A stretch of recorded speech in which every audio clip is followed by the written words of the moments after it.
اور میں آپ کو مثال دیتا ہوں, کنسٹرکشن کی اسکیم آئی, اس میں ایک ایمنیسٹی تھی. اب وہ IMF والے ایمنیسٹی نہیں مانتے تھے, تو شیخ صاحب کی ڈیڈ لاک, شیخ صاحب نے کہا میں نہیں کروں گا, تو پھر وہی بات کرنی پڑی اسے جا کے, تو وہ پرائم منسٹر نے بات کی. تو پرائم منسٹر کے آنے کا مطلب ہی یہ ہے کہ باقی سب ناکام ہو چکے ہیں, ٹوٹل زیرو ہو چکا ہے.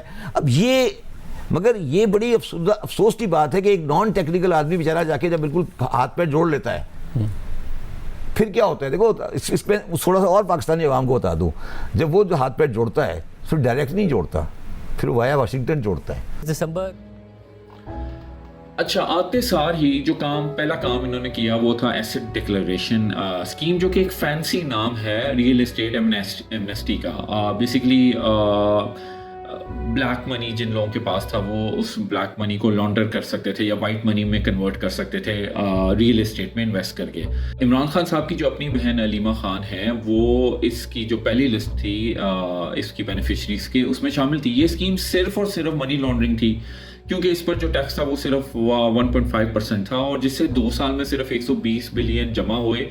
لیکن اس کا آفسیٹ اتنا تھا کہ اس کی وجہ سے پاکستان کی اسٹاک مارکیٹ, پاکستان کی جنرل کو گروتھ بیٹھ گئی, کیونکہ لوگوں نے انڈسٹری سے اور اسٹاک سے پیسہ نکال کے ریئل اسٹیٹ میں ڈالنا شروع کر دیا. 137,000 1,40,000 لوگوں نے تقریباً اس میں حصہ لیا, لیکن پاکستان کی جو گروتھ ہے وہ کک ان نہیں کر سکی. اب 1.5 سال گزر چکا تھا اور پاکستان کی جو گروتھ ہے وہ GDP گروتھ ہے وہ نوز ڈائیو ہو چکی تھی, بڑھ کے بہت بڑی ماری ہوئی تھی. آپ کو پتہ ہے PTI کا یہاں پرابلم یہ تھا کہ باتیں بہت بڑی کی ہوئی تھی, 200 ارب تو فلانا تو کرپشن, لیکن ابھی 1.5 سال گزر جانے کے بعد آپ کی گروتھ نیگیٹو ہو گئی ہے. بائی دا وے ابھی کووڈ نہیں آیا تھا, تو ان لوگوں نے کہا کہ جی ہمیں کوئی ایسا پروگرام بنانا چاہیے کہ جس سے اکانومی تھوڑی سی جو ہے وہ موو کرے, کوئی مومنٹم آئے.